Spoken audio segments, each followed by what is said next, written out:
नमस्कार, माझे नाव साक्षी दत्तात्रय साळकर व आज मी गणेश चतुर्थी निमित्त कविता सादर करीत आहे। मित्रांनो, जे संपूर्ण जगाचे तारणहार आहेत त्यांच्याविषयी काय बोलायचं। ज्यांनी स्वतःचे विश्व निर्माण केलंय त्यांना शब्दात तरी कसं मांडायचं। कोणत्याही कार्याची सुरुवात ज्यांच्या नावाने होते, बुद्धीचा दाता असं ज्यांना म्हटले जाते।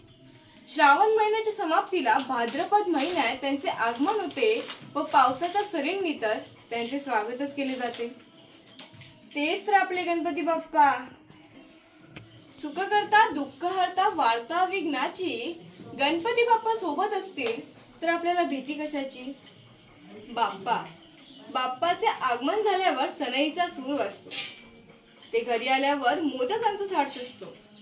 असे हे आपले गणपती बाप्पा, ज्यांची आपण वर्षभर अगदी आतुरतेने वाट बघतो। लोकमान्य टिळकांनी गणेशोत्सव सुरू केला। सर्वांनी एकत्र राहण्याचा संदेश या उत्सवातून पटवून दिला। बाप्पा त्याचे आगमन झाल्यावर दारात रांगोळी आणि घर सजवतो। त्याच्या आगमनाला तर लाडू, करंजा, मोदकांचा प्रसाद ठेवतो। अगदी आनंदाने हा उत्सव थाटामाटात साजरा करतो। एकत्र कुटुंब पद्धतीचा अर्थ तेव्हाच खरा उलगडतो।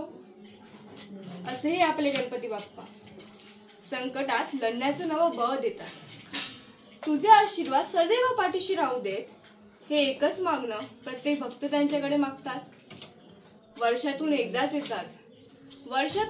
येतात, आनंद उल्हास पसरवून जातात।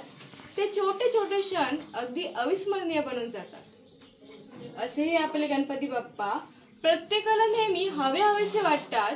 त्यांना निरोप देताना तर प्रत्येक भक्ताला त्यांचे अश्रू अनावर होतात। पण शेवटी एवढे मात्र सांगायचे वाटते की गणपती बाप्पा मोरया। पुढच्या वर्षी असंच या उत्सवाला एकत्र जमूया। बाप्पाची उत्तम शिकवण घेऊन आपलं आयुष्य चांगल्या मार्गाने घडवूया व पुन्हा म्हणूया गणपती बाप्पा मोरया, मंगलमूर्ती मोरया। धन्यवाद।